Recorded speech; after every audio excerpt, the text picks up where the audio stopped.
സ്നേഹമുള്ള സഹോദരങ്ങളെ, പ്രഭാതവന്ദനം. നിങ്ങൾ മർത്തായാണോ അതോ മേരിയാണോ? രണ്ടുപേരും നമ്മുടെ വിശുദ്ധകളാണ്.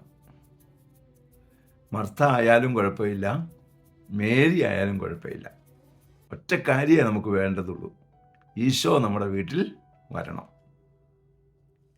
ഒരു സ്വർഗീയ സ്പർശനം നമുക്ക് ലഭിക്കണം.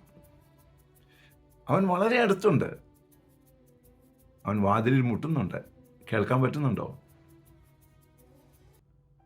അവന് വേണ്ടി ആ വാതിലൊന്ന് തുറന്നു കൊടുക്കൂ, എൻ്റെ ഹൃദയത്തിൻ്റെ വാതിൽ. അവൻ്റെ സാന്നിധ്യം നമ്മെ ഓരോരുത്തരെയും വിശുദ്ധരാക്കും കേട്ടോ. അതിനുള്ള കൃപയ്ക്ക് വേണ്ടി പ്രാർത്ഥിക്കാം. പരിശുദ്ധ അമ്മയെ സഹായിക്കണേ. വിശുദ്ധ യോസേപ്പ് പിതാവേ, ഞങ്ങൾക്ക് വേണ്ടി പ്രാർത്ഥിക്കണേ. പരിശുദ്ധാത്മാവേ, എഴുന്നള്ളി വരണേ. പരിശുദ്ധ പരമ ദിവ്യകാരണത്തിന് എന്നേരവും ആരാധനയും സ്തുതിയും പുകഴ്ചയും ഉണ്ടായിരിക്കട്ടെ. ആമേൻ.